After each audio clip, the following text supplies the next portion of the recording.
Uống. Huynh là Tiểu Sơn ca ca. Ai cho cô đụng vào cái này? Anh không nhớ tôi sao? Tôi là...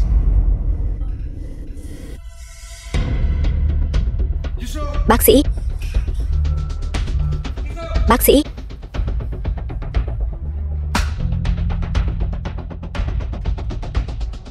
Tăng liều lượng thuốc.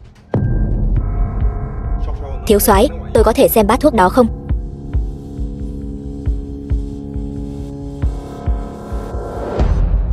Thiếu soái, bát thuốc phu nhân uống có độc. Tình hình hiện giờ rất nguy cấp, e là sẽ nguy hiểm đến tính mạng. Sao có thể? Bát thuốc này là ta tự tay bưng đến, sao có thể có độc? Tề phó quan. Thiếu soái, lập tức phong tỏa bệnh viện. Không có lệnh của ta, ai cũng không được rời đi. Dạ. Ta không quan tâm các ngươi dùng cách gì, nhất định phải cứu sống cô ấy. Vâng. Thiếu soái, phu nhân đã qua cơn nguy kịch, cần nghỉ ngơi vài ngày là có thể hoàn toàn bình phục.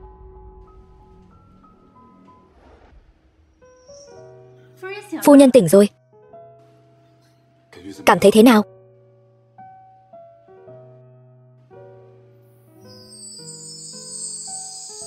Thiếu soái, phu nhân vẫn bình thường. Con bé Cầm đáng ghét, sống thật dai, thế này mà cũng không lấy mạng ngươi được. Còn chỗ nào, có chịu nữa không?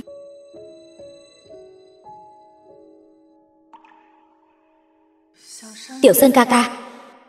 Huynh ấy thật sự là Tiểu Sơn ca ca sao?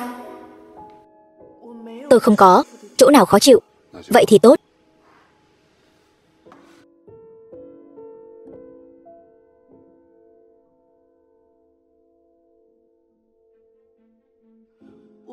Ta hỏi ngươi một việc. Chuyện gì vậy? Ngươi thật sự... Biểu ca, sao huynh không để ý đến Diệu Thanh nữa? Có phải Diệu Thanh đã làm sai điều gì không? Diệu Thanh sau này sẽ không bao giờ nổi nóng với huynh nữa. Huynh ở lại với muội được không? Diệu Thanh, nghe lời, ta đang xử lý việc rất quan trọng, muội về trước đi. Đợi đã. Chuyện hạ độc trong bát vừa rồi vẫn chưa được giải quyết rõ ràng. Các người vội vàng rời đi làm gì? Thiếu soái, ngài có ý gì vậy? Bát thuốc vừa rồi, ngoài ta ra, chỉ có những bác sĩ, hộ lý này tiếp xúc. Không phải các người hạ độc, chẳng lẽ lại là ta? Thiếu soái, không phải chúng tôi hạ độc. Đúng vậy, chúng tôi không có lý do gì để đầu độc phu nhân cả. Không có lý do. Lục Thanh Sơn ta những năm nay gánh vác trước thiếu soái, không biết có bao nhiêu người công khai lẫn bí mật muốn mưu hại tính mạng của ta và gia đình ta. Khó đảm bảo trong các ngươi không trà trộn vào vài kẻ bất chính. Thiếu soái, chúng tôi liều mạng cứu sống phu nhân ngài, vậy mà ngài lại không phân biệt phải trái, nói chúng ta hạ độc. Ngài quá đáng lắm rồi. Căn cứ vào đâu mà nói là chúng tôi hạ độc? Bằng chứng đâu? Bằng chứng? Tề phó quan có mặt, đem bọn họ xuống thẩm vấn kỹ càng. Người đâu? Lôi xuống.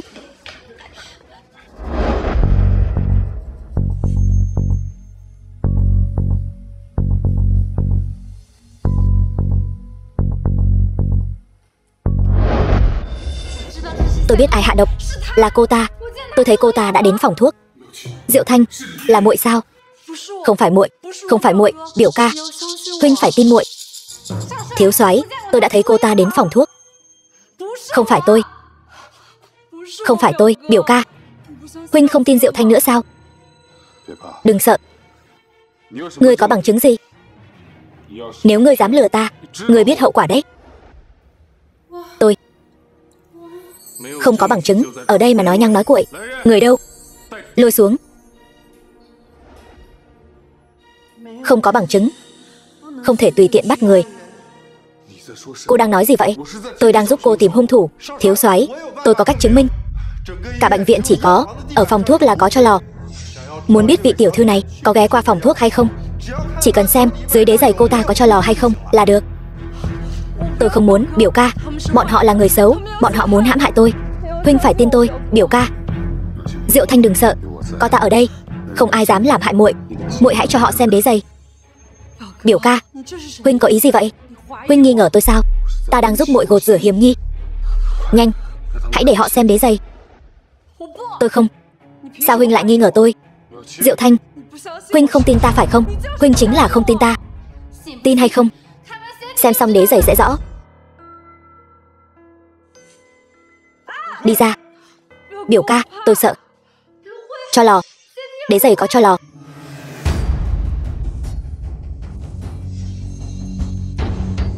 Đồ vô dụng.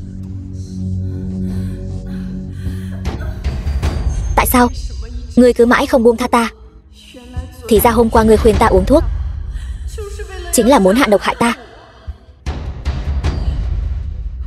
Không phải ta, là cô ta.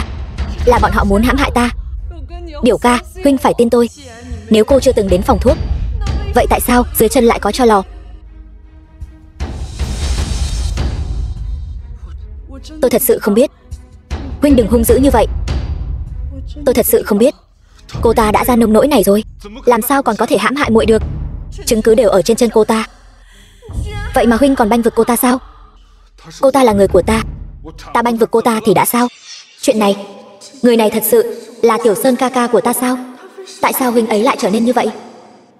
Tề phó quan, đưa Diệu Thanh về nghỉ ngơi, để cô ấy nghỉ ngơi một chút. Tôi không đi. Tôi muốn ở cùng biểu ca. Biểu ca, huynh đừng đuổi tôi đi, được không? Diệu Thanh ngoan, đợi ta xử lý xong việc ở đây sẽ đến tìm muội. Tôi không đi.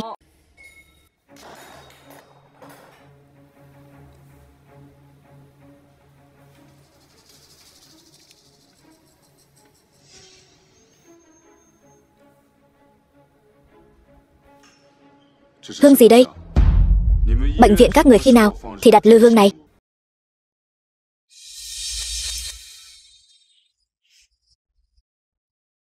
Ôn Thời Nhi, đồ tiện nhân.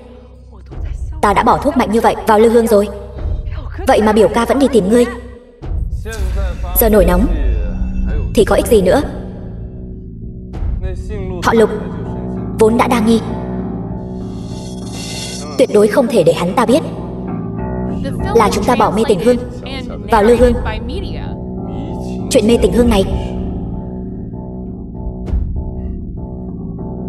phải đổ lên đầu Ôn Thời Nhi mới được.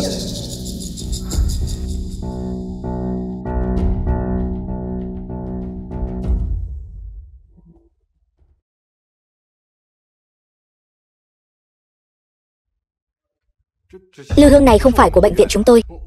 Chúng tôi không hề đặt lư hương gì cho bệnh nhân cả. Vậy tại sao lư hương này lại ở trong phòng Ôn Thời Nhi? Thiếu soái, lư hương lai lịch bất minh này tốt nhất vẫn nên để bác sĩ kiểm tra một chút cho chắc.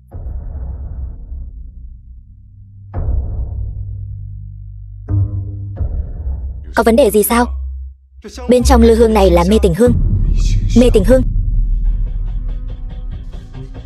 Biểu ca, là Ôn Thời Nhi hạ độc huynh sao? Không phải tôi không biết lư hương này tại sao lại xuất hiện ở đây. Biểu ca, huynh nhìn nàng ta kia, người và tăng vật đều có đủ mà vẫn không chịu nhận tội. Ôn Thời Nhi, ta vẫn luôn nghĩ nàng là một đại tiểu thư, tự trọng tự ái, không ngờ nàng lại dùng loại thủ đoạn hèn hạ này. Nàng nghĩ làm như vậy ta sẽ không hòa ly với nàng sao?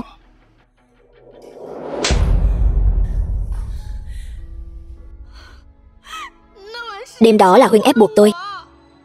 Chẳng lẽ thật sự không phải nàng ta? Nếu không phải nàng làm, vậy lư hương này tại sao lại ở trong phòng nàng? Tôi không biết. Nhưng thật sự không phải tôi. Người đâu? Thiếu soái, ta hỏi ngươi, mấy ngày nay có những ai đã vào phòng Ôn Thời Nhi? Thưa thiếu soái, mấy ngày nay ngoài bác sĩ và y tá ra, chỉ có ngài và phu nhân đến phòng bệnh này. Và cái gì? Nói. Và vào đêm hôm đó, trước lúc ngài đến phòng bệnh, tôi thấy phu nhân cầm cái lư hương đó vu oan cho nàng. Hắn là lính của ta, chẳng có thù oán gì với nàng, tại sao phải vu oan cho nàng? Tôi không có. Ôn Thời Nhi, nàng thật khiến ta ghê tởm. Không ngờ nàng lại là người có tâm cơ như vậy. Nếu tôi thật sự có tâm cơ thì đã không để người ta hại tôi rồi.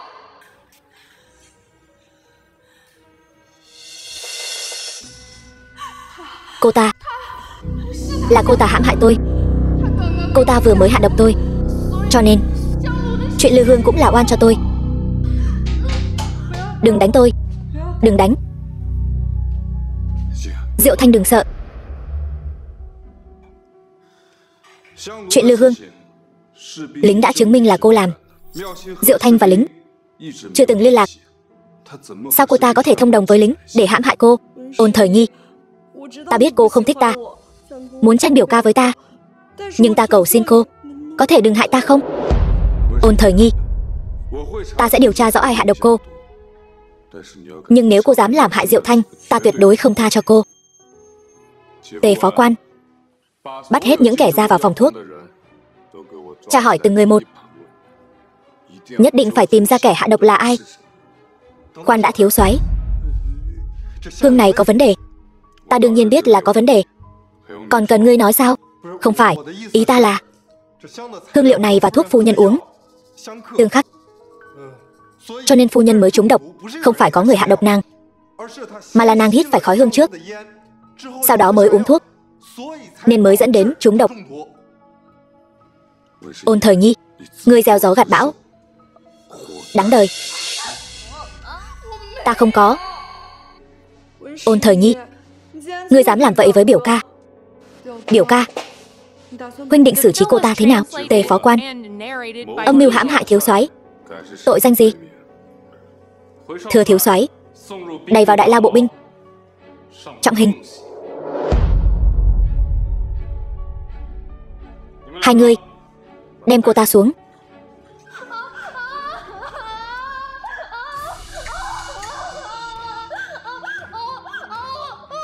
Không, không phải ta. Khoan đã, cô ta nói được rồi sao? Ta có nói được rồi. Đại phu, chuyện gì thế này? Sao cô ta nói được rồi? Có thể là lúc trước trúng độc, uống quá nhiều thuốc, vô tình chữa khỏi cổ họng. Trong lúc nguy cấp, kích thích cô ta mở miệng. Trước đây đã từng có tiền lệ như vậy. Ta không có hạ độc.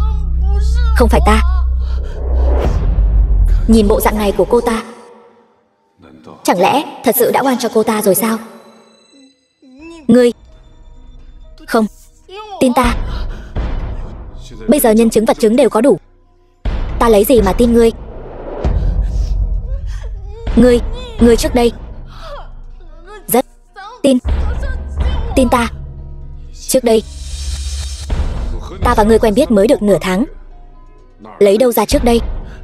Ngươi quên rồi sao? Ta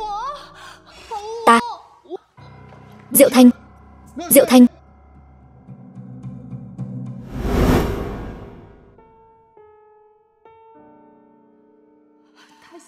Bây giờ trong mắt huynh ấy chỉ có Lục Diệu Thanh, không nhớ ta, cũng không nhớ Bảo Nhi nữa rồi. Diệu Thanh, muội tỉnh rồi.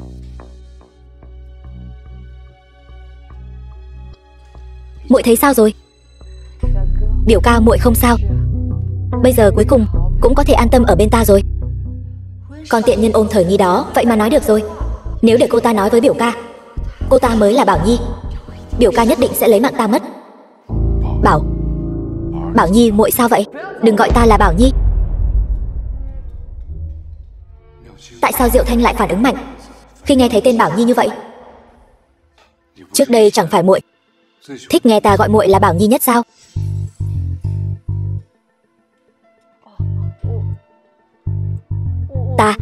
Ta không có ý đó. Cái tên Bảo Nhi khiến ta nhớ đến những ngày tháng thất lạc với huynh. Mỗi lần nghĩ đến chuyện đó, ta lại rất sợ, cho nên ta không muốn nghe thấy cái tên Bảo Nhi nữa. Được rồi, nếu muội không thích nghe, vậy sau này ta không gọi nữa là được. Biểu ca, Ôn Thời Nhi hại huynh như vậy, huynh định xử trí cô ta thế nào? Ta sẽ giải quyết ổn thỏa chuyện của cô ta. Đại phu nói muội đã bình phục rồi, ngày mai có thể xuất viện. Bây giờ không nên ép huynh ấy việc xử lý Ôn Thời Nhi quá, lỡ mà làm hỏng chuyện thì không hay. Dù sao, Ôn Thời Nhi mang tội danh hạ độc, Lục Thanh Sơn chắc chắn sẽ không bỏ qua cho cô ta. Được rồi, ta nghe theo biểu ca, ngày mai sẽ về phủ. Lão gia, ông đã nói rồi, đợi đứa bé trong bụng tôi sinh ra, quyền thừa kế của Ôn gia đều là của nó. Yên tâm đi, đại phu đã nói rồi, là con trai, tài sản của ta, không cho nó thì cho ai? Lão gia tốt nhất. Đi, chúng ta đi ăn thôi. Được. Lão gia, tiểu thư đã về rồi. Thời nghi đã về rồi. Thời nghi về rồi sao? Lại đây, mau lại đây. Chưa ăn tối phải không? Quản gia, thêm bát đũa cho tiểu thư. Vâng. Cha không có bệnh. Tại sao lại lừa con? Thời nghi, cha chỉ là quá nhớ con thôi. Nhưng quy củ nhà họ Lục rất nghiêm khắc, con lại không ra được. Ta đành phải dùng hạ sách này. Con đừng trách cha nhé. Phải đó, Thời nghi, cha con là quá nhớ con thôi, sẽ không trách ông ấy chứ. Giờ cha đã khỏe mạnh, vậy ta về đây. Thời nghi, về thì đã về rồi, khó khăn lắm mới về được, ở nhà ăn cơm tối đi. Đúng vậy, Thời nghi. Hơn nữa, hôm nay cha muốn báo cho con một tin vui. Gì con? Đã có thai rồi, mà lại còn là con trai nữa. Chúc mừng gì? Thời nghi, gì con? Mang thai đứa em trai duy nhất của con đấy. Con xem, có thể xin Lục thiếu soái cho em con 5 nhà máy dệt làm quà gặp mặt không?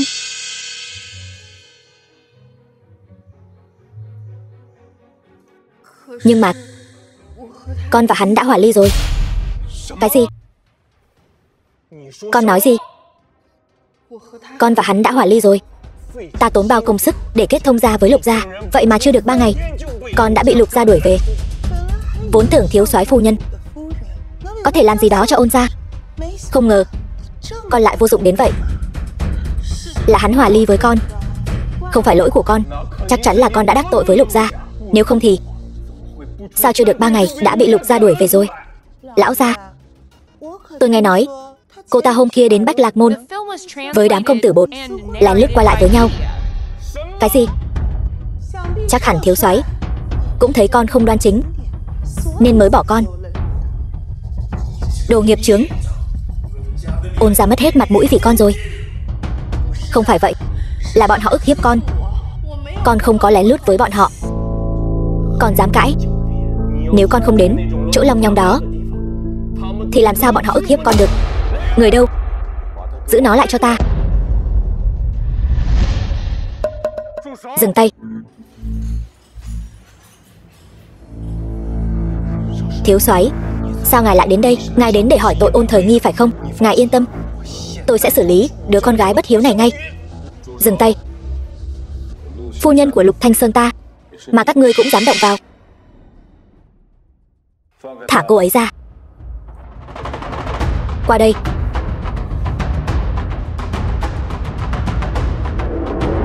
Thiếu soái, ngài làm gì vậy? Phu nhân Lục gia ta bị ức hiếp ở đây. Ta đến đây để bênh vực cô ấy. Thiếu soái, ngài hiểu lầm rồi. Chúng tôi chỉ là thấy con bé này chọc giận ngài nên mới định dạy cho cô ta một bài học thay ngài. Phải, nếu chỉ là hiểu lầm thì giải thích rõ ràng là được rồi. Nhất định đừng ảnh hưởng đến việc làm ăn của hai nhà chúng ta. Ông dám bắt nạt phu nhân nhà họ Lục tôi như vậy, còn muốn nhà họ Lục chúng tôi làm ăn với nhà các ông sao? Tề phó quan có mặt, lập tức hủy bỏ hợp tác giữa hai nhà Ôn Lục. Từ nay về sau, Ôn gia và Lục gia chẳng còn dính dáng gì nữa. Vâng. Đứng lại. Lục Thanh Sơn, thì ra ngươi ở đây chờ ta. Nếu ngươi dám hủy bỏ hợp tác giữa Ôn gia và Lục gia, ta sẽ đem chuyện con nhỏ này đến Bách Lạc Môn báo cho báo chí. Ta xem nhà họ Lục các ngươi còn mặt mũi nào nữa. Ngươi dám? Ôn Thời nghi là con gái ngươi đó. Ngươi vì tiền mà không cần danh tiếng của nó nữa sao?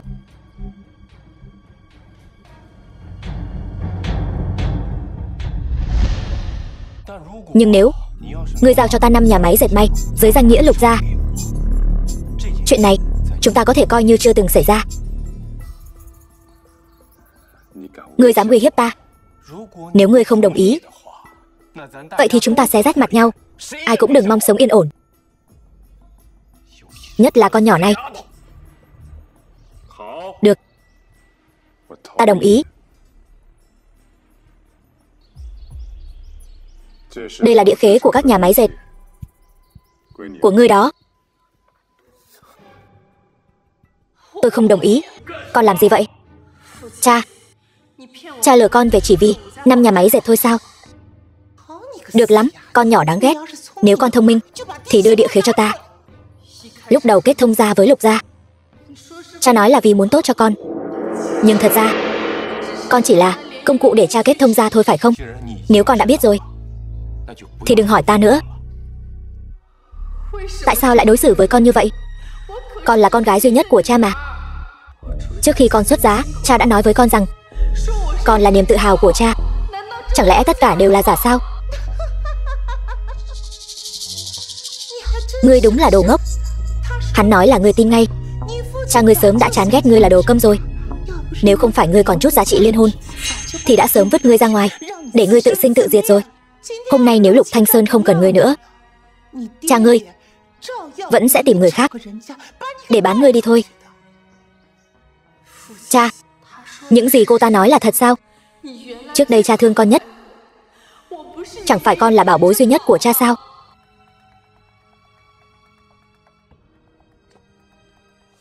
Tại sao con lại là đồ câm? Nếu con không phải là đồ câm, ta đã có thể kết thông gia với gia tộc cao quý hơn. Nhưng chính vì con là đồ câm, là nỗi nhục nhã, nên ta phải chịu đựng sự chế giễu của tất cả các gia tộc xung quanh. Tại sao chứ? Chúng ta là cha con mà. Giờ thì không còn nữa rồi. Dì ngươi đang mang thai con trai đấy. Con trai. Ngươi có biết ý nghĩa của nó là gì không? Ôn gia chúng ta sẽ có người nối dõi rồi. Còn ngươi, một đứa con gái vô dụng, đã không còn giá trị lợi dụng nữa. Vậy nên ngươi định bỏ mặc ta sao? Không. Sao ta lại bỏ mặc ngươi được chứ? Lục Thanh Sơn, ngươi rất thích cô ta mà, phải không? Ta có thể bán cô ta cho ngươi một lần nữa. Chỉ cần ngươi giao 5 xưởng dệt cho ta, cô ta sẽ là của ngươi.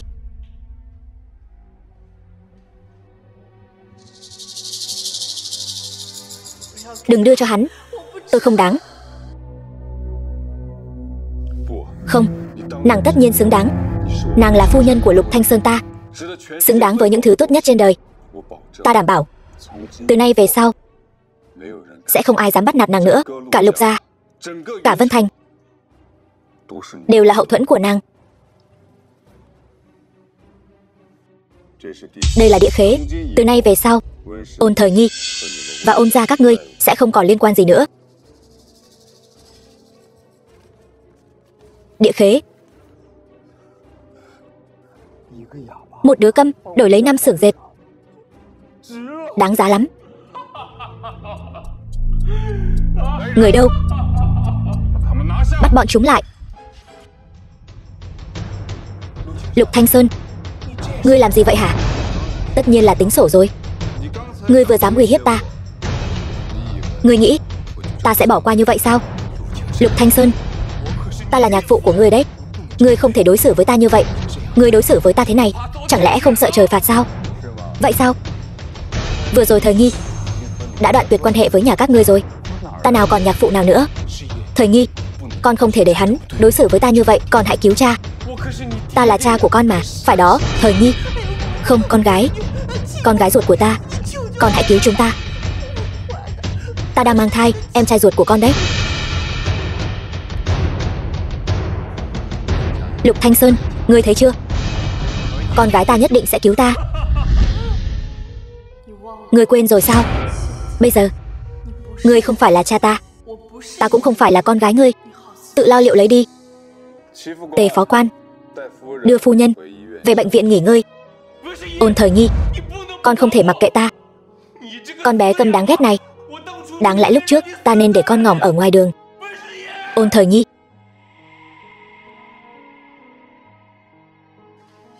Tiểu Sơn ca ca, hôm nay tôi đã đoạn tuyệt quan hệ với cha rồi. Ngọc bội. Ngọc bội của ta đâu?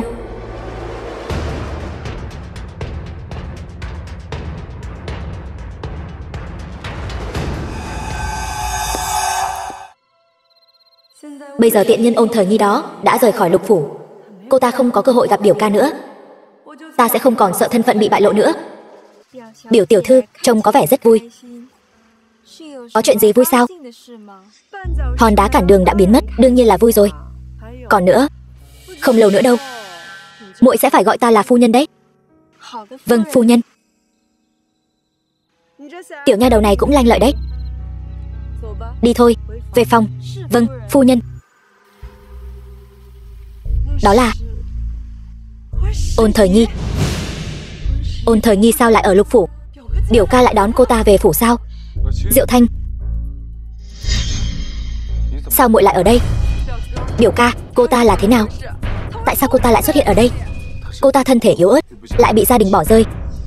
Loạn thế này, cô ta một mình khó mà sống nổi. Vậy huynh đón cô ta vào phủ, ta tính là gì? Tiểu Sơn ca ca, huynh muốn ta hầu hạ phu nhân của huynh sao? Diệu Thanh, muội đừng suy nghĩ lung tung. Trong lòng ta, muội chính là phu nhân của ta. Vậy tại sao cô ta lại ở đây?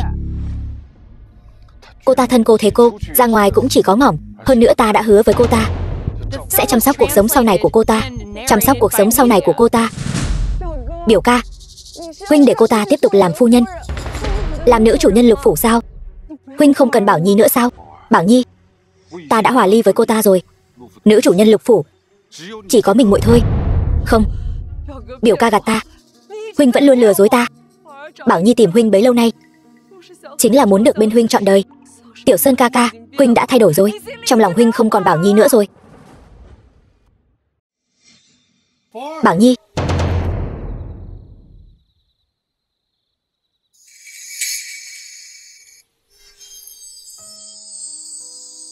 Tiểu Sơn ca ca mà mỗi ngày đêm mong nhớ đã hoàn toàn thay đổi, còn hủy hoại sự trong sạch của ta.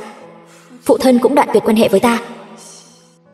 Trời đất mênh mông, lại không có một người thân. Giọng của cô bây giờ vẫn chưa hoàn toàn hồi phục. Lẽ ra phải cho cô uống thuốc, nhưng mà cô có thai rồi. Cái gì? Cô có thai rồi, cho nên thuốc trị viêm họng sẽ không thể uống nữa.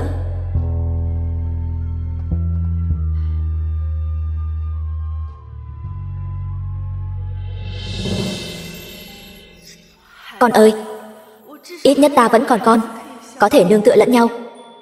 Vì con, ta cũng phải trở nên mạnh mẽ, phải sống thật tốt. Sao ta lại lo lắng cho cô ta chứ?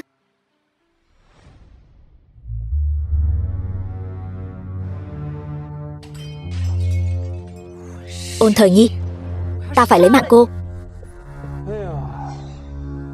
Nổi nóng lung tung có ích gì chứ? Cô ra ngoài đi. Con đàn bà Ôn Thời Nhi đó thật là âm hồn bất tán. Giờ phải làm sao? Cô còn hỏi ta nữa. Có thân phận của Bảo Nhi chống lưng, vậy mà vẫn không đấu lại được một Ôn Thời Nhi. Nếu anh đến để cãi nhau thì cút ngay bây giờ. Cô, nếu Ôn Thời Nhi tự dưng mình đến chịu trói, vậy ta còn có một kế có thể khiến Ôn Thời Nhi hoàn toàn tiêu đời. Kế sách gì?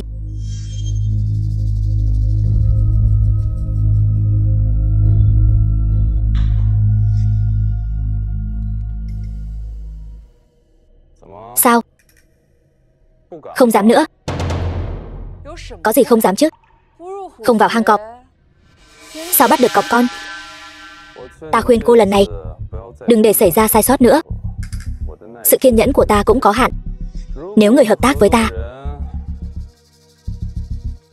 mà cứ liên tục kéo chân sau thì đừng trách ta tàn nhẫn. Tốt nhất là nên lịch sự với ta một chút. Chúng ta là đối tác. Chọc giận ta thì tất cả cùng ngỏm.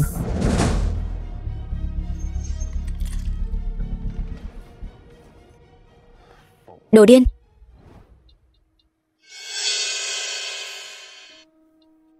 Kỳ lạ, ngọc bội của ta đâu rồi? Sao tìm không thấy nữa?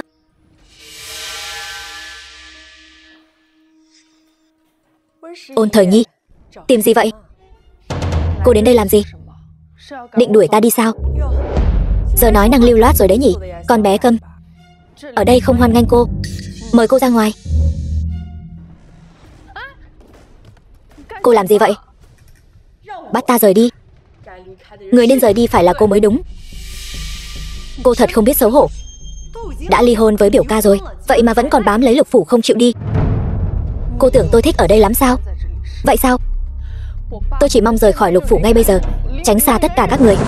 Vậy tại sao cô còn cùng biểu ca trở về Lục phủ? Thật là giả tạo. Tin hay không tùy cô.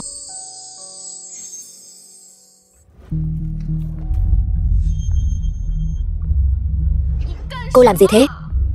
Giả bộ cái gì vậy? Cô thật sự muốn rời đi, hay là muốn dùng kế lạt mềm buộc chặt để quyến rũ biểu ca? Cô tưởng tất cả mọi người đều giống cô, trong mắt chỉ có đàn ông thôi sao? Cô tài giỏi lắm, cô thanh cao lắm, cô trong mắt không có đàn ông. Vậy tại sao cô lại đi tìm Tiểu Sơn ca ca? Trả ngọc bội cho ta. Cô giật cái gì? Không phải cô không coi đàn ông ra gì sao? Đây là ngọc bội của ta, trả lại cho ta. Của cô. Nhưng nó bây giờ là của ta rồi. Đưa cho ta. Ôn Thời Nhi, bây giờ người biểu ca yêu là ta. Cô có tư cách gì lấy lại ngọc bội này? Chuyện này không liên quan đến cô. Trả lại cho tôi. Biểu ca đã không còn nhớ cô nữa rồi. Cô lấy lại ngọc bội còn có ý nghĩa gì nữa sao?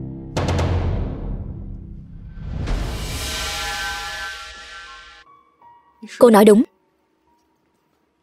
Chuyện này đã chẳng còn ý nghĩa gì nữa. Cô cứ lấy đi.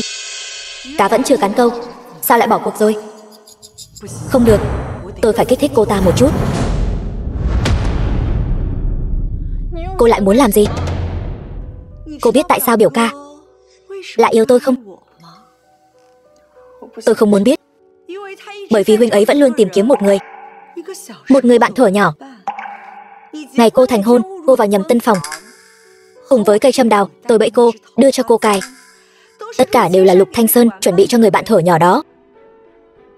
Cô biết người bạn đó là ai không? Chính là cô đó, Bảo Nhi. Lục Thanh Sơn thật sự là ngu ngốc. Ai có ngọc bội, huynh ấy liền yêu người đó. Ôn Thời Nhi, tình nghĩa giữa hai người cũng chỉ đến thế mà thôi. Trả ngọc bội lại cho tôi. Cô muốn sao? Vậy thì đến mà lấy.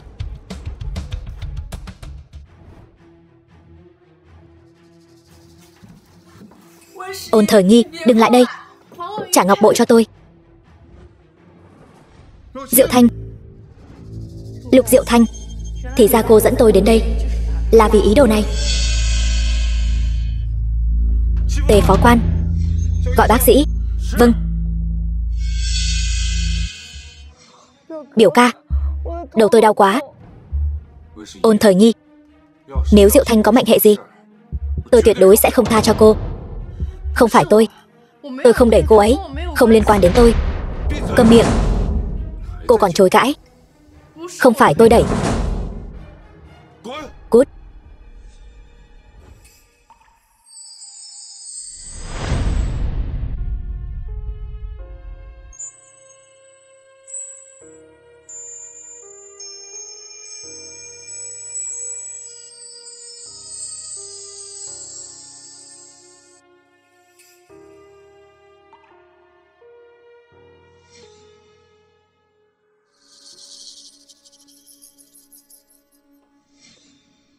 Lục Diệu Thanh, cô ta không phải Bảo Nhi mà huynh tìm. Cô nói gì? Tôi nói cho huynh biết, Lục Diệu Thanh căn bản không phải Bảo Nhi. Ôn Thời Nhi, cô còn nói bậy thì đừng trách tôi không khách khí. Biểu ca, đầu tôi đau quá. Tôi có ngỏm không? Đừng sợ, bác sĩ sẽ đến ngay. Cô lập tức cút khỏi phòng này cho tôi. Tôi không muốn nói lần thứ hai. Không được, vì con, tôi phải cho Lục Thanh Sơn biết tôi mới là Bảo Nhi thật sự. Ôn Thời Nhi, cô làm gì vậy? Đừng lại đây. Cô ta đang giả điên giả dại. Tôi căn bản không hề đẩy cô ta. Cô ta cũng không phải Bảo Nhi mà huynh tìm. Câm miệng. Đồ độc phụ. Độc phụ. Anh nói tôi là độc phụ. Cô đi đi, tôi không muốn nhìn thấy cô. Cút đi. Cô đừng giả điên giả dại nữa. Làm vậy cũng vô ích thôi. Biểu ca, bảo cô ta ra ngoài. Hãy để cô ấy đi ra ngoài. Diệu Thanh. Được. Ôn Thời Nghi, bây giờ cô hãy xin lỗi Diệu Thanh đi. Tôi không xin lỗi. Tôi hoàn toàn không hề đẩy cô ta. Là cô ta tự ngã xuống, còn dám cãi chảy cãi cối. Tôi rõ ràng đã thấy chính tay cô đã đẩy cô ấy xuống. Tôi không có đẩy cô ta.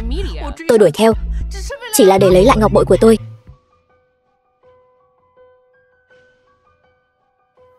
Đây là ngọc bội của cô. Đúng, đây là ngọc bội của tôi. Khối ngọc bội này từ nhỏ tôi đã đeo trên người, chưa từng tháo ra bao giờ.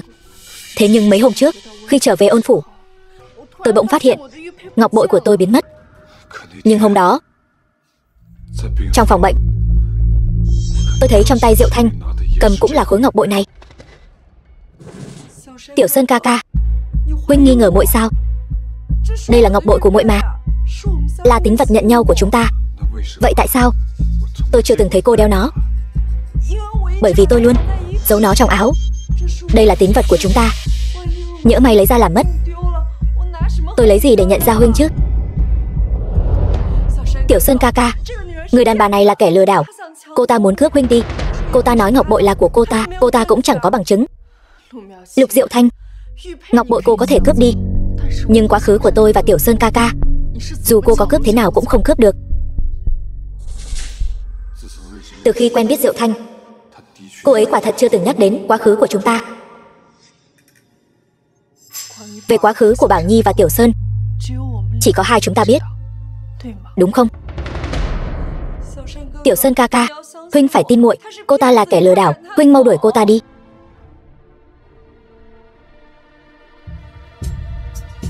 Đủ rồi. Hai người lời qua tiếng lại. Chắc chắn có một người là giả mạo. Kẻ nào dám lừa tôi? Đây chính là kết cục. Biểu ca, cô nói trước đi. Trước đây anh từng hỏi tôi, vết sẹo trên chân tôi là do đâu mà có.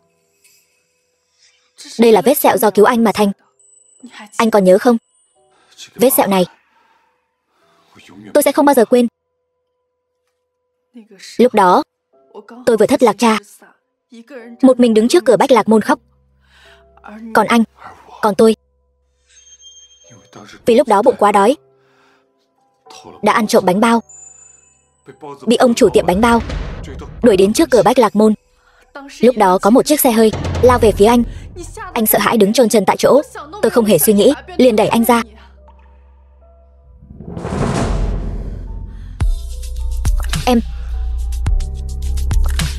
Em thật sự là Bảo Nhi mà anh vẫn luôn tìm kiếm sao?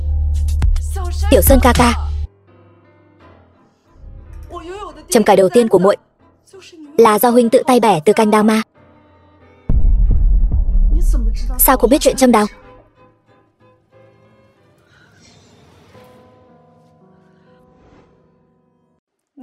Hôm đó, huynh ở rừng đào chúng ta hay đến, tự tay bẻ một cành đào. Nhưng mà huynh không cẩn thận ngã từ trên cây xuống. Muội đỡ huynh về nhà. Kết quả trên đường về lại gặp phải Sơn Phỉ. Đúng vậy, là như vậy. Lúc đó huynh bị Sơn Phỉ bắt, suýt nữa bị đánh ngỏm. Bởi vì chúng nói huynh là con trai thất lạc nhiều năm của Lục Nguyên Soái, chỉ cần bắt được huynh là có thể uy hiếp Lục Nguyên Soái, tha cho chúng. Bọn chúng nhốt huynh trong một nhà kho chứa củi. Là muội lúc đó xông vào cứu huynh ra. Đúng vậy. Lúc đó đúng là Bảo Nhi cùng tôi chạy thoát khỏi trại. Sau đó đám Sơn Phỉ kia dắt theo hai con chó sói lớn ở phía sau liều mạng đuổi theo chúng ta. Chân huynh bị thương, là muội giấu huynh đi, một mình dụ chúng đi.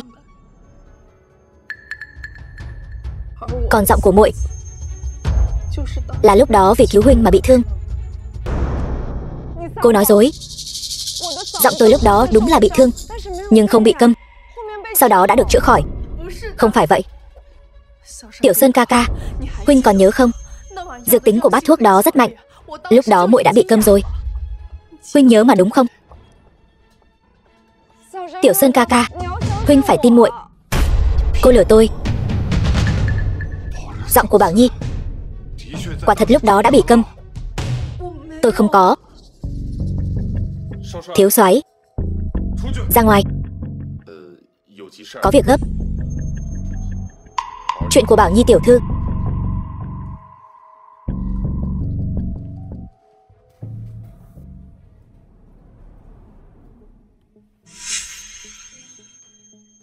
Lục Diệu Thanh, tại sao cô biết chuyện cũ của tôi và Tiểu Sơn ca ca?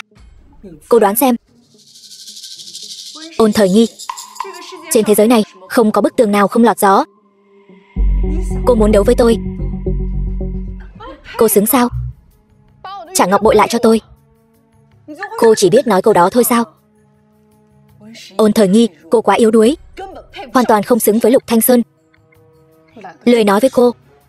Tôi phải đi tìm Tiểu Sơn ca ca. Cô nghĩ Lục Thanh Sơn còn tin cô sao? Ý cô là gì? Đồ ngu. Tôi nói cho cô biết, khi hắn ta quay lại chính là ngày giỗ của cô. Thanh Sơn ca ca, đừng gọi tôi như vậy. Đây là tài liệu Tề Phó Quan tìm thấy trong phòng cô. Bên trong toàn là tư liệu thời thơ ấu của tôi. Cô giải thích chuyện này thế nào? Tư liệu gì? Đến giờ vẫn còn giả ngu. Tư liệu gì? Tự cô xem đi.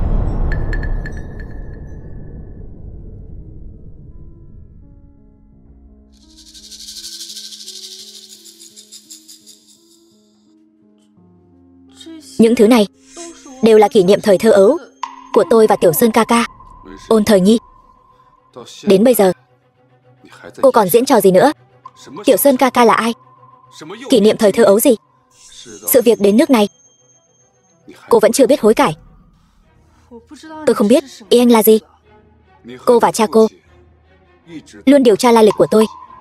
Ngay từ đầu cô đã muốn giả làm Bảo Nhi để lấy được lòng tin của tôi, phải không? Không phải. Tôi chính là Bảo Nhi. Là cô ta. Cô ta luôn mạo danh tôi. Không phải. Tiểu Sơn ca ca, em chính là Bảo Nhi. Diệu Thanh, đừng sợ, tôi tin em. Đáng hận là tôi suýt nữa bị người đàn bà thâm độc này lừa gạt. Thâm độc. Nếu tôi là kẻ mạo danh thì sao tôi biết được những chuyện chỉ Bảo Nhi và Tiểu Sơn ca ca mới biết? Cô có thể điều tra ra tư liệu thời thơ ấu của tôi, thì những chuyện này cũng đâu phải chuyện khó khăn gì. Là cô. Tại sao cô lại nhiều lần hãm hại tôi? Đừng đánh. Tiểu Sơn ca ca.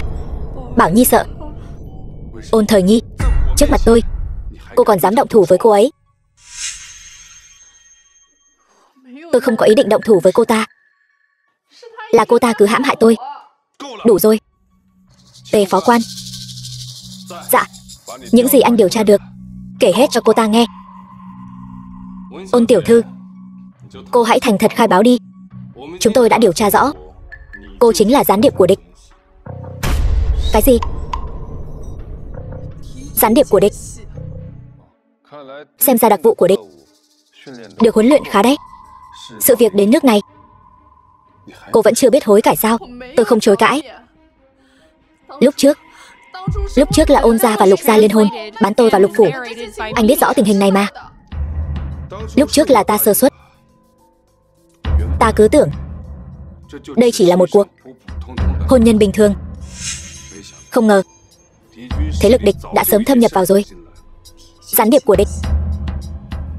Giờ tôi lại thành gián điệp của địch nữa rồi.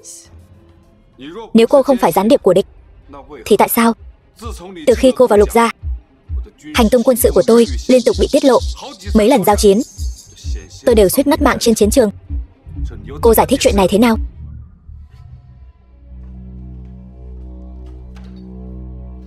Cái gì đây? Anh tiết lộ hành tung của Lục Thanh Sơn, báo cho kẻ thù của hắn biết. Phải sao thế? Ôn Thời Nhi vẫn chưa bị đuổi đi mà anh đã ra tay với Lục Thanh Sơn rồi. Đuổi Ôn Thời Nhi đi là chuyện của ngươi. Mục tiêu của ta vẫn luôn là trừ khử Lục Thanh Sơn. Ngươi nói ta là gián điệp của địch, nhưng ta còn chẳng biết quân cơ của ngươi để ở đâu nữa là. Người gian xảo như ngươi sao có thể không biết để ở đâu? Ôn tiểu thư, quân cơ của thiếu soái thường được cất giữ trong thư phòng của ngài. Cô là thiếu soái phu nhân, ra vào thư phòng của ngài, chắc chẳng ai dám cản đâu. Thiếu soái phu nhân, từ khi tôi gả vào lục phủ này, chưa từng có ai xem tôi là thiếu soái phu nhân cả. Người đầu tiên làm tôi khó xử lại chính là chồng tôi. Danh hiệu thiếu soái phu nhân này chỉ mang đến cho tôi tổn thương và sỉ nhục. Giờ cần người chịu tội thay. Danh hiệu này lại trở thành vinh dự lớn lao của tôi rồi. Đủ rồi, Ôn Thời Nhi. Bây giờ cô chỉ khiến tôi thấy ghê tởm. Ôn tiểu thư, đừng giãy giụa nữa. Chúng tôi đã nói cô là gián điệp, tức là chúng tôi có đủ bằng chứng để chứng minh. Bằng chứng gì? Dù bây giờ tôi nói gì, các người cũng sẽ không tin tôi. Ôn Thời Nhi, trước cô mạo danh Bảo Nhi, sau lại trộm quân cơ của ta. Ta sẽ tống cô vào đại lao. Cô cứ ở đó cả đời đi. Ngươi không phải Tiểu Sơn ca ca. Tiểu Sơn ca ca của ta, dù có chuyện gì xảy ra, cũng sẽ đứng về phía ta. Còn ngươi, quá xa lạ. Đủ rồi, Ôn Thời Nhi. Đến giờ, cô vẫn còn trơ tráo mạo danh Bảo Nhi. Cút. Lục Diệu Thanh.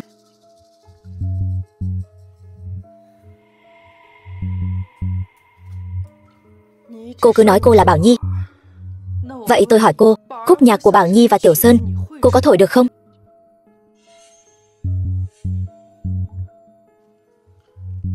Ý cô là sao? Anh quên rồi sao?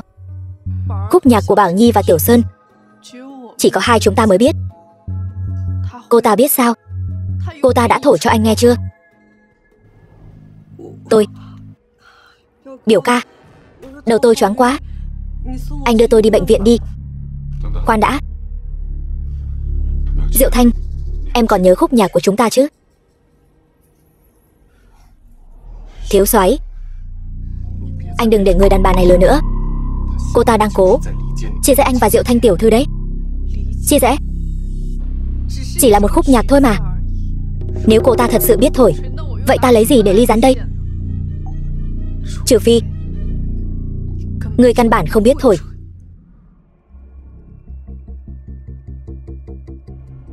Người có thể dùng tiền có được quá khứ của Bảo Nhi và Tiểu Sơn. Người có thể trộm ngọc bội giả làm cô ta. Nhưng khúc nhạc không ai có thể ghi chép lại được, cũng không có ai có thể dạy ngươi.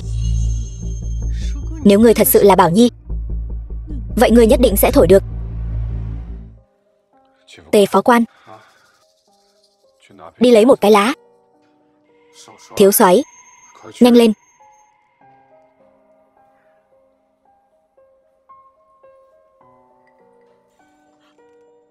Biểu ca, huynh làm gì vậy?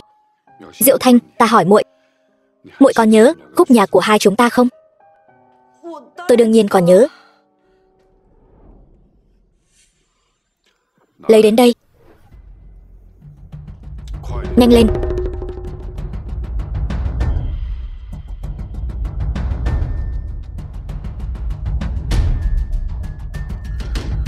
Biểu ca, tôi thật sự rất chóng mặt. Nhanh.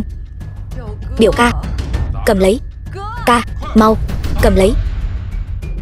Đủ rồi. Thổi cái gì mà thổi, chỉ là một khúc nhạc bỏ đi mà thôi. Huynh cứ tin cô ta như vậy sao? Cô ta đang ly gián chúng ta đó. Ngươi dám lừa ta?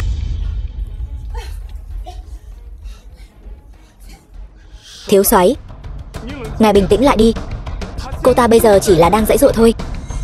Ly gián ngài và Diệu Thanh tiểu thư đấy. Đúng vậy biểu ca, cô ta cũng chưa chắc đã biết thổi sáo đâu. Cô ấy biết mà.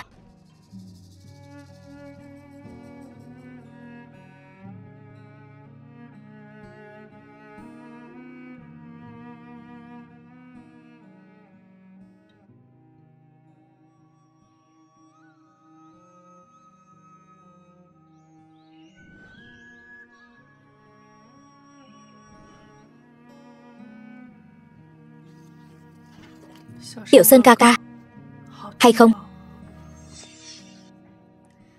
Tiểu Sơn ca ca, Bảo Nhi thổi có hay không? Hay.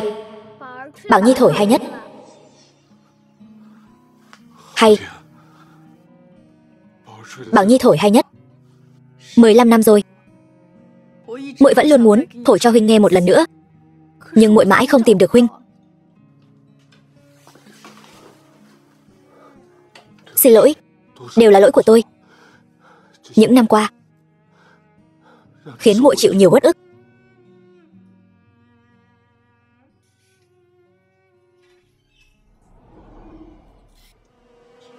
Chạy. Lục Diệu Thanh, muội muốn chạy đi đâu? Biểu ca, tôi sai rồi, huynh tha cho tôi đi. Đồ nữ nhân lòng dạ rắn rết. Trước mặt ta âm mưu hãm hại Ôn Thời Nghi, ngươi nghĩ ta sẽ tha cho ngươi sao? Biểu ca, tôi thật sự biết lỗi rồi. Tôi cầu xin huynh, huynh tha cho tôi đi. Tha cho ngươi? Ta có tha cho ngươi hay không? Ngươi rõ nhất. Biểu ca, huynh xem như cha tôi, từng cứu huynh một mạng. Tôi cầu xin huynh, huynh tha cho tôi đi, để báo đáp ân cứu mạng của cha cô năm xưa. Những năm qua, Lục gia ta đối với cô nhân nghĩa hết mực. Không ngờ cô còn dám trước mặt ta âm mưu hãm hại Bảo Nhi. Ta lấy mạng ngươi cũng không quá đáng. Lấy mạng ta? Lục Thanh Sơn, huynh muốn lấy mạng ta?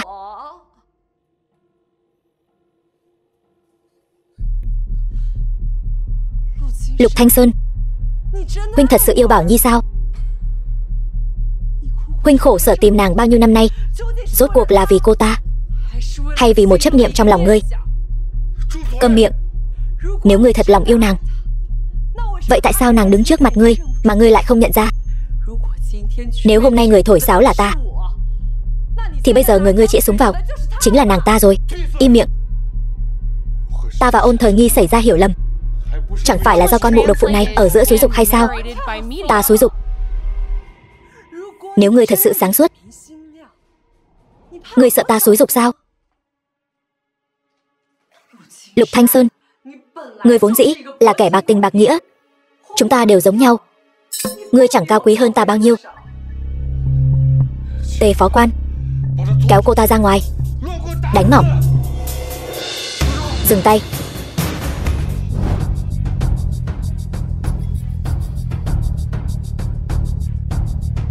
Có ta ở đây, ta xem ai dám động vào Diệu Thanh. Để đảm bảo kế hoạch không xảy ra sai sót, chúng ta phải mời Lục Nguyên Soái. Một tội danh gián điệp đã đủ để đánh gục Ôn Thời Nghi rồi, còn cần phải mời Lục bá phụ sao? Cần. Ôn Thời Nghi đã có thai rồi. Cái gì? Ngồi xuống. Người của ta ở bệnh viện báo cho ta biết, nếu đến lúc đó cô ta dùng đến chiêu này, khó đảm bảo Lục Thanh Sơn sẽ không dao động. Nhưng Ôn Thời Nghi mang thai con của Lục Thanh Sơn, Lục bá phụ nhất định sẽ thiên vị cô ta. Đó chính là cốt nhục của Lục gia. Nếu đến lúc đó ta nói với bọn họ Ôn Thời Nghi đã từng đến Bách Lạc Môn, thì đứa bé trong bụng cô ta là con ai sẽ khó mà nói được.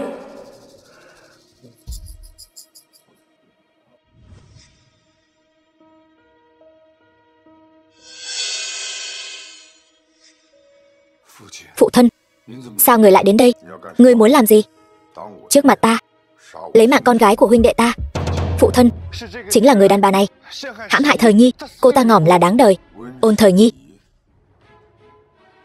hôm nay ta đến đây chính là vì cô, vì Thời Nghi. Ta hỏi cô, có phải cô đang mang thai không? Thời Nghi, muội có thai rồi sao? Tôi mang thai con của Thanh Sơn. Thật sao? Cô có thai là thật, nhưng đứa bé trong bụng chưa chắc đã là của Thanh Sơn. Phụ thân, người có ý gì? Đồ ngu ngốc, bị con đàn bà này đùa giỡn rồi. Cô ta trước đây từng ở Bách Lạc Môn. Đứa bé trong bụng cô ta rốt cuộc là của ai thì khó mà nói được. Không phải, đây chính là con của Thanh Sơn. Thời Nghi, ta tin cô. Phụ thân, khoảng thời gian Thời Nghi ở Bách Lạc Môn, ta cũng ở đó. Hỗn xược.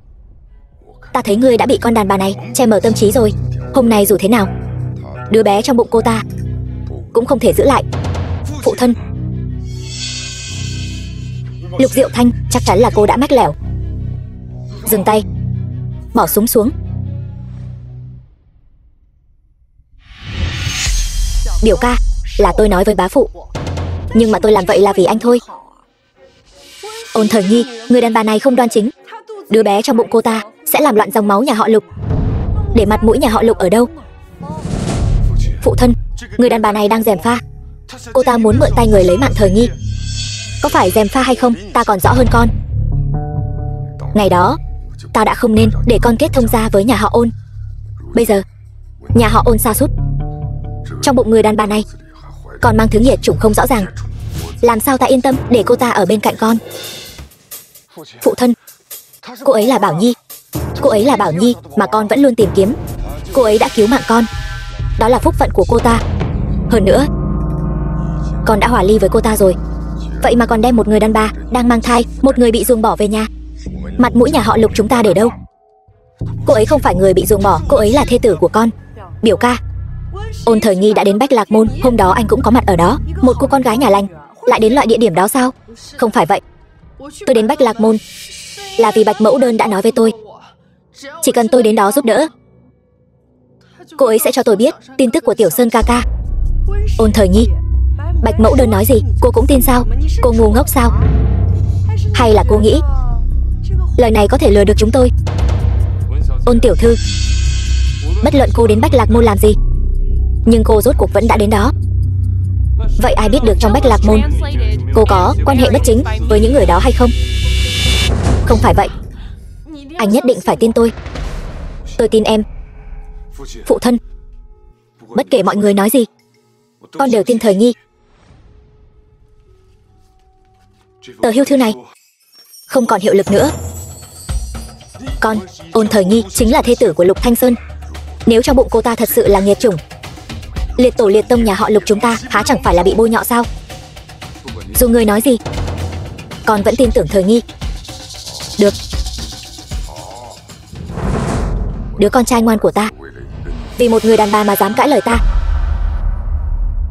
Nếu con đã lựa chọn cô ta làm thê tử của con, thì cô ta chính là con dâu nhà họ Lục.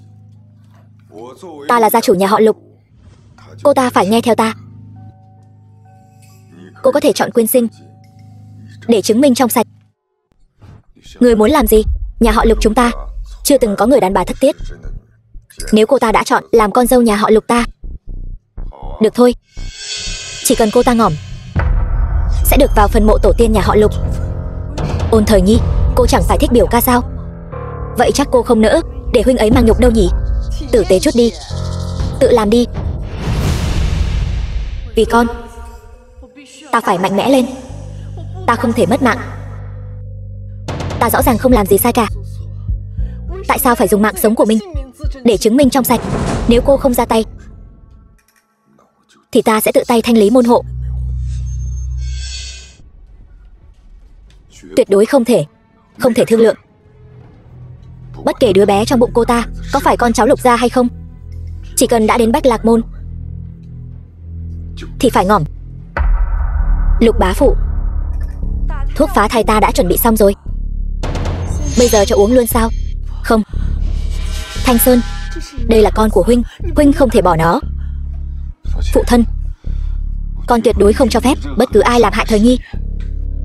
Mạng của cô ấy và mạng của đứa bé trong bụng, con chỉ có thể chọn một. Thanh Sơn, con biết thủ đoạn của ta. Hôm nay nhất định phải chọn một.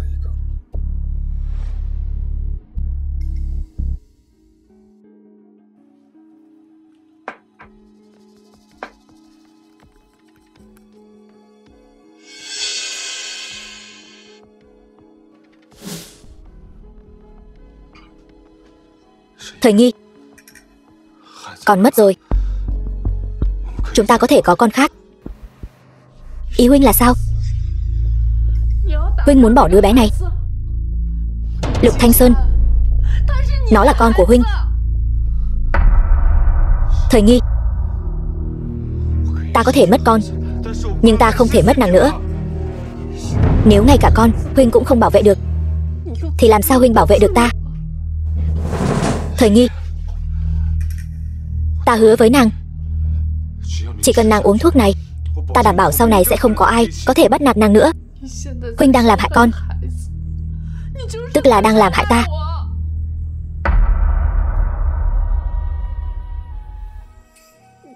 Đừng lại gần, đừng lại gần. Thả ta ra.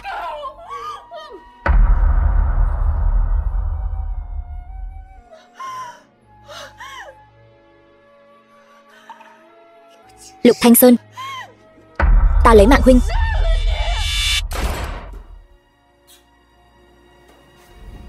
Xin lỗi, Ôn Thời Nhi. Thanh Sơn, con không sao chứ? Đây là điều anh dạy tôi. Ai bắt nạt ta, ta phải trả lại. Ôn Thời Nhi, ta lấy mạng cô. Phụ thân, đừng. Viên đạn này là ta nợ Thời Nhi.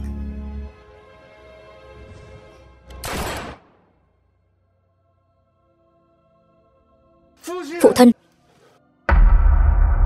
Lục bá phụ, thật là một vở kịch hay. Ngươi mới là tên gián điệp, bây giờ mới phát hiện ra. Muộn rồi, thiếu soái. Cũng nhờ Diệu Thanh tiểu thư. Nếu không phải cô gọi đại soái đến, ta thật sự không biết mình có cơ hội chính tay trừ khử hắn hay không. Thì ra những chuyện này đều là âm mưu của ngươi và Lục Diệu Thanh. Đúng, tôi cùng cô ta liên thủ để trừ khử anh và Ôn Thời Nghi. Ngươi ở bên cạnh ta bao nhiêu năm, theo ta bấy lâu. Ngày thường ta đối đãi với ngươi không tệ. Tại sao ngươi lại phản bội ta? Bởi vì tôi muốn báo thù. Báo thù? E rằng nằm mơ anh cũng không ngờ tới, kẻ cầm đầu bọn Sơn Phỉ bắt cóc anh và Ôn Thời Nghi năm xưa chính là cha tôi. Cha ngươi vì muốn tìm ngươi đã diệt sạch người trong trại của chúng tôi. Cha tôi ngỏm ngay trước mặt tôi. Cảnh tượng đó cả đời này tôi cũng không quên được. Cho nên tôi muốn cho cha anh ngỏm ngay trước mặt anh. Đó là cha ngươi ức hiếp người dân, tội ác tày trời. Cha ngươi ngỏm là đáng đời, nhưng ông ấy là cha tôi. Lục Thanh Sơn, ngươi nghĩ Lục gia các ngươi trong sạch lắm sao? Các ngươi chỉ là khoác lên lớp da người, sau lưng chẳng phải cũng làm chuyện hại người phóng hỏa đó sao? Ai hơn ai chứ? Chỉ vì một người đàn bà mà hai cha con các người lại trở mặt thành thù. Thật là hay. Ta còn đang tính toán làm sao để lấy mạng các ngươi, không ngờ lại dễ dàng báo thù được như vậy. Lấy mạng ta thì được, nhưng hãy thả Ôn Thời Nghi ra. Nếu không, hôm nay đừng hòng ai sống sót rời khỏi đây.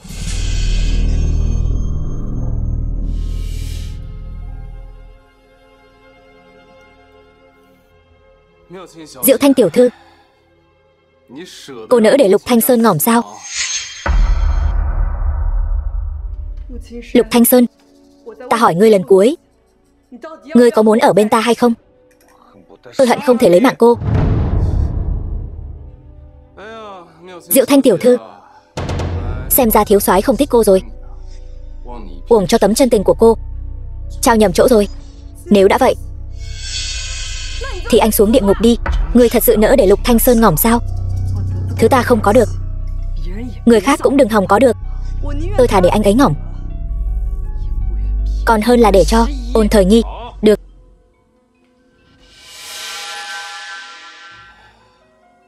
Ta thích cái tính cay độc này của Diệu Thanh tiểu thư. Chi bằng hãy cay độc hơn nữa, tự tay lấy mạng Lục Thanh Sơn chẳng phải tốt hơn sao? Tự tay lấy mạng người mình yêu, mạng của hắn chính là của cô.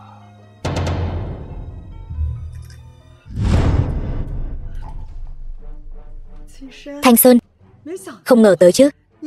Cuối cùng ngươi vẫn rơi vào tay ta. Biết trước ngươi là con sói không thuần hóa được.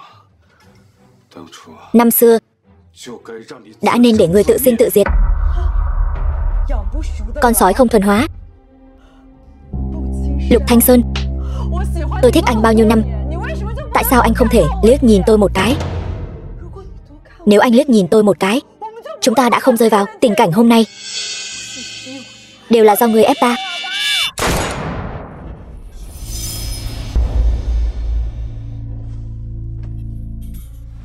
Ta đã quên mất việc lấy mạng ngươi rồi. Là các ngươi. Là các ngươi đã sát hại hài nhi của ta. Ta muốn báo thù cho nó. Chúng ta có thể so xem súng ai nhanh hơn. Một nữ nhân lại dám so tài súng ống với ta sao? Ta bây giờ sẽ đưa. Thời Nghi, muội có sao không? Cút.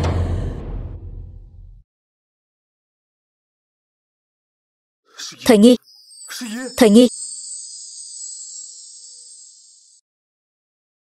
Thời Nghi, ta van muội. Muội đã mấy ngày không ăn rồi, muội ăn một miếng đi. Hãy thả ta đi.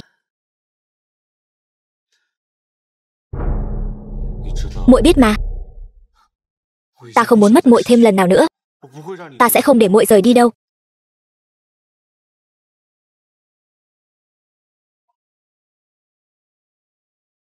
Lục Thanh Sơn, ngươi không thấy mình rất si tình sao? Ngươi thật sự yêu ta sao? Ngươi đừng quên, lúc ta mới gả vào Lục phủ, người đầu tiên làm khó dễ ta chính là ngươi. Xin lỗi. Xin lỗi Thời Nghi, lúc đó ta không biết là muội. Vậy thì sao? Ngươi không biết là ta thì có thể tùy ý bắt nạt người khác sao? Nếu hôm nay ngươi vẫn không biết ta là Bảo Nhi, vậy có phải ta sẽ mãi mãi không nhận được lời xin lỗi từ ngươi không? Xin lỗi Thời Nghi, đều tại ta. Ta có lỗi. Chỉ cần muội có thể tha thứ cho ta, muội muốn ta làm gì cũng được. Vậy sao? Vậy ngươi đi chầu trời đi. Không dám nữa. Thì ra sự ăn năn của ngươi cũng chỉ là nói suông thôi. Thật sự đến lúc nguy hiểm đến tính mạng cũng chẳng thấy ngươi chầu trời. Thời Nghi, ta biết muội vẫn còn giận. Vậy sám hối, làm ra vẻ thâm tình để ta đau lòng, để ta thương hại, hay là để ta không chịu nổi sự trói buộc đạo đức rồi tha thứ cho ngươi? Bảo Nhi, muội rốt cuộc muốn thế nào mới tha thứ cho ta? Trừ khi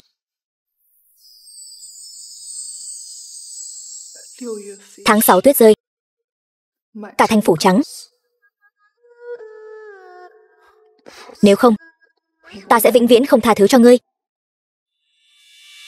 Thật ra Lục Diệu Thanh có một câu nói rất đúng. Ai cầm ngọc bội, ngươi liền yêu người đó. Lục Thanh Sơn, ta nên nói ngươi là si tình, hay là nên nói ngươi ngu ngốc đây? Tình cảm giữa ngươi và ta cuối cùng cũng chỉ là một miếng ngọc bội mà thôi. Là ta quá muốn tìm được muội, là ta nhất thời mê muội, làm ra nhiều chuyện có lỗi với muội. Ta không biết muội đã chịu khổ ở đâu, nhưng ta cảm thấy ta nên cùng muội chịu khổ. Mỗi một ngày xa cách muội, ta đều như rơi xuống vực sâu. Trước khi tìm được muội, ta cảm thấy ta không xứng đáng có được niềm vui, cũng chẳng xứng đáng có được hạnh phúc. Vậy thì sao chứ? Lục Thanh Sơn, ta van ngươi, ta cầu xin ngươi, thả ta đi. Ôn Thời Nghi, muội đừng quá đáng. Sao cơ? Bộc lộ bản chất rồi hả? Không ngụy trang được nữa sao? Lục Thanh Sơn, thật ra ngươi vốn dĩ không phải là người si tình. Ngươi luôn muốn tìm được ta, cũng chỉ là vì muốn bù đắp cho phần áy náy trong lòng ngươi, để cho ngươi sống được an lòng mà thôi. Đừng nói nữa. Nếu ngươi thật lòng yêu ta, thì xin ngươi hãy tôn trọng ta. Tôn trọng ý nguyện không muốn gặp lại ngươi của ta, tôn trọng ý muốn rời đi của ta. Muội câm miệng. Cả đời này muội đừng hòng rời khỏi ta. Lục Thanh Sơn, ta hận ngươi.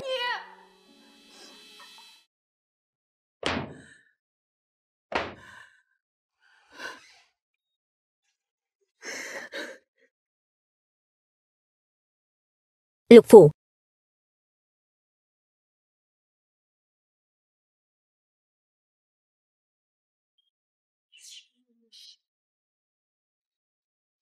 Ngươi thật sự bằng lòng thả ta đi?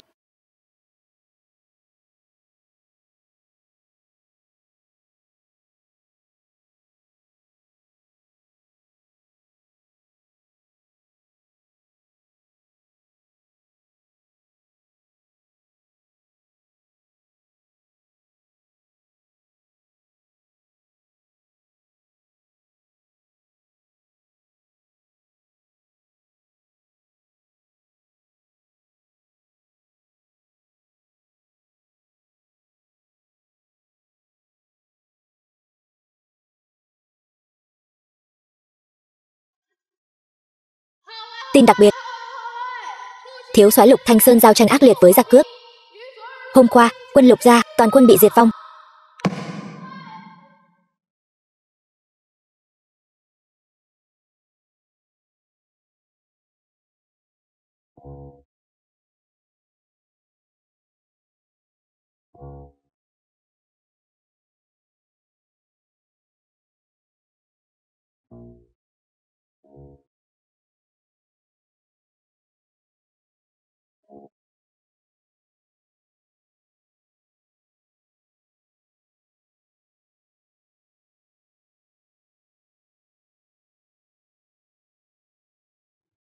Muội rốt cuộc muốn thế nào mới chịu tha thứ cho ta?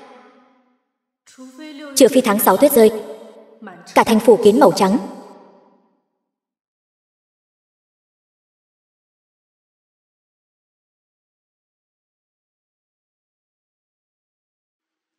Năm ngoái ngày này, ở cửa này, người cùng Hoa Đào khoe sắc thắm. Người giờ đây biết nơi nào? Hoa Đào vẫn cứ cười với gió xuân.